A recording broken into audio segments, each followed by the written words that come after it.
দৃষ্টিতে বৃষ্টি ঝড়ে, প্রকৃতিতে নিত্য মেঘ বর্ণার। আবেগঘন বাঙালি জীবনে বর্ষা আসে অন্যরকম আবেদন নিয়ে। মেঘরং প্রকৃতিতে মন পাতলেই কানে বাজবে জলের ঝংকার। মেঘ হাসি ছড়িয়েছে কদম বনে। আবারও এসেছে বর্ষা।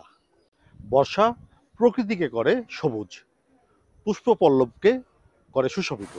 বৃষ্টির অঝোর ধারা প্রকৃতিকে সাজায় নতুন রূপে। প্রকৃতিও প্রিয় মানুষটির মতো অভিমানী, অবহেলা সইতে পারে না। আর সেই মান অভিমানের পালাই আষাঢ় শ্রাবণ বাড়িধারায় গ্রাম নগরে মানুষের নিবঞ্জন হয় বৃষ্টির অভিসারে। কারো কাছে বর্ষা মানে দুঃখ বিলাস, কারো কাছে হলো প্রেমের আগমন, কারো কাছে হলো স্মৃতিচারণ।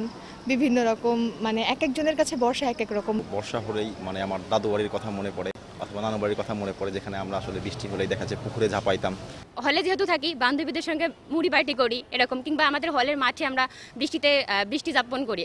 বর্ষা কি তবে নির্জনে তাড়িত করে, পরিচিত করে বিরহে? বিচ্ছেদ উদযাপনের সেই রং বর্ষা মাখিয়ে দেয় প্রকৃতিতে। বর্ষা আনন্দের বিষয়, বর্ষা প্রাণ প্রাচুর্যের বিষয়।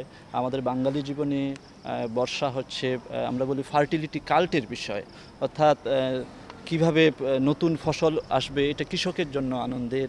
বর্ষায় বুঝি প্রকৃতিকে প্রণতি জানানোর সঠিক লগ্ন। বর্ষায় সজীব হয় ফসলের মাঠ, উর্বর হয় ভূমি। মেঘ বৃষ্টির আদরে জলও হয়ে ওঠে চঞ্চল। এটা যেমন সাহিত্য, সঙ্গীত এবং কবিতায় এবং আমাদের চিত্রশিল্পে এর যে নিবিড় পরিচর্যার মাধ্যমে রূপায়ণ ঘটেছে, তেমনিভাবে এখানকার মানুষের মধ্যে বর্ষাকালের প্রভাব দিগন্ত বিস্তারী বলতেই হবে আর কি। বর্ষাকালে অর্থনীতিতে বিশেষ করে কৃষকদের একটু দুর্দশাটা বাড়ে, কেননা আমরা জানি যে বর্ষাকালে অর্থনীতিতে অনেক ফসল আছে, সেগুলো ফসলের জমিতে পানি উঠে যায়। পানি উঠে গেলে সেই ফসলগুলো তাড়াতাড়ি কৃষকদের বিক্রি করতে হয়, যার ফলে তখন যোগানটা বেড়ে যায়। যোগান বেড়ে গেলে বাজারের দামটা কমে যায়।